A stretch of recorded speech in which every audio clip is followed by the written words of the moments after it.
Hi there. I hope this finds you well. And this is the fifth week of my personal lockdown situation.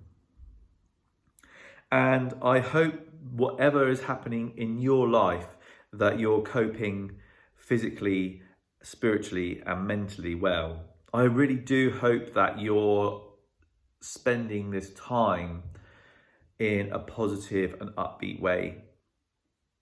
Myself personally, this week for the next 5 days or so, I've come off of basically almost all platforms. I'm not posting on any social media across the board. A few weeks ago, I actually cancelled my Twitter and my Facebook account, and I just have the Instagram now. And I'm not, I don't have that app on my phone currently, and I'm not engaging with anything like that. But I am posting this out on my YouTube today because I think it's really important that the reason why I'm doing this is because I found myself being drawn into what everybody else was doing, and then spent most of the time sitting and exploring what everybody else was doing and how they were experiencing this lockdown. And that's fine to a point. But also, my experience this lockdown shouldn't be that I've watched everybody else on lockdown. My experience of this should be that I've broadened my horizons slightly somehow. So my wife and I have been watching a couple of seasons of British Castles on Netflix. I didn't do very well at school, and there's lots of things on there that I've learned about our kings and queens that I didn't know. We have been watching Wisdom of the Sages podcast every day, and that's a yoga daily podcast, and that's Bhakti Yoga, and it's an hour long.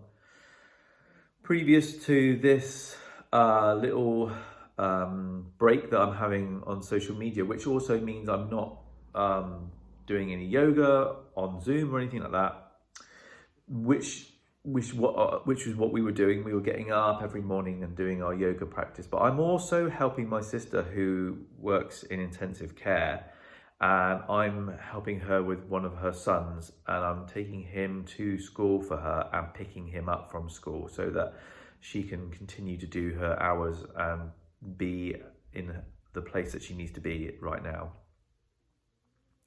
so that it's not putting more pressure on the staff that she works with.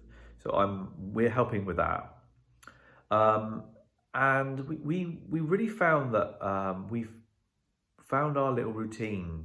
We've been making more of our own food.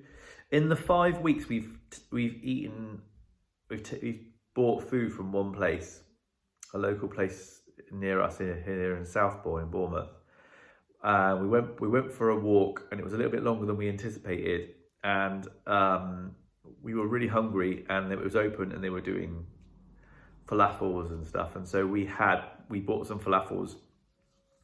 And so in 5 weeks we've literally bought one lot of food as as a takeout style, and it's been nice that we've actually recognized that what we've been spending our money on over the last few years, it's been incredibly nourishing from that perspective, to recognize that we can educate ourselves at home.